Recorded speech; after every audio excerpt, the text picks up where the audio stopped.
Naglabas ng precautionary hold departure order laban kina Senador Jinggoy Estrada, dating DPWH Secretary Manuel Bonoan at 3 pang dating opisyal ng DPWH. Para po ito sa mga reklamong inihain laban sa kanila sa Department of Justice. Saksi si Joseph Moro.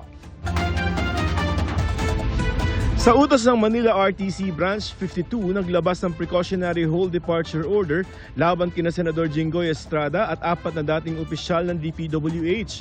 Sina dating Secretary Manuel Bonoan, dating Undersecretary Roberto Bernardo, dating DPWH NCR Regional Director Gerard Opulencia at dating DPWH Bulacan District Engineer Henry Alcantara.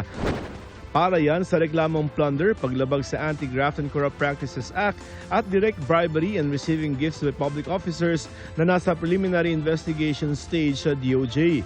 Sa dokumento mula sa korte, may probable cause nila para maniwalang posibleng umalis sa bansa ang mga respondent para hindi maaresto at hindi mausig.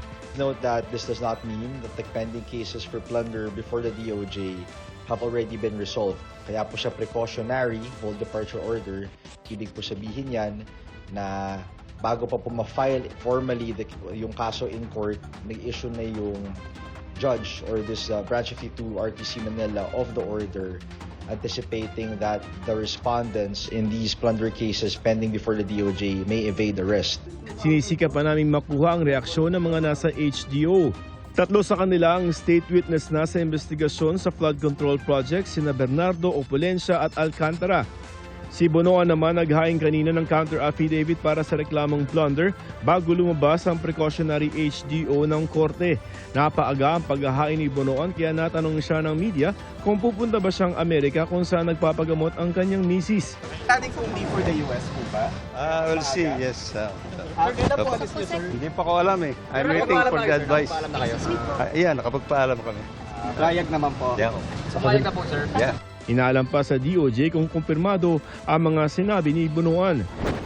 Kaugnay naman ang 96.5 million peso Ghost Flood Control Project sa Davao Occidental, gusto ng DPWH na isama na rin sa kasuhan at makulong ang kontrakto na si Curly Discaya. Naghain ng manifestation ng DPWH sa Ombudsman para imbestigahan na rin si Curly na nakadetine ngayon sa Senado dahil sa ipinataw na contempt laban sa kanya. Meron kami mga dinagdag na tao. Kinumpirma ito ng Ombudsman na nagsabing nagsumite ang DPWH ng mga sinumpaang salaysay o affidavit na magpapatunay na tulad ng asawa niyang si Sara, beneficial owner o sa madaling sabi, may-ari rin si Curly ng kumpanya. Nauna nang nakulong para sa kaparehong kaso si Sara Discaya at 9 na iba pa. Buti na lang po, merong mga taong magsasabi na from inside the company na itong mga tao na ito ay talagang ang beneficial owner at yung nagpapatakbo ng mga company na ito. Dadaan sa preliminary investigation ng Ombudsman kung dapat rin bang kasuhan ang asawa ni Sara Discaya na si Pacifico. Hinihingi namin ang panig ng kampo ng mga Discaya pero tumanging magbigay ng pahayag ang abogado nila.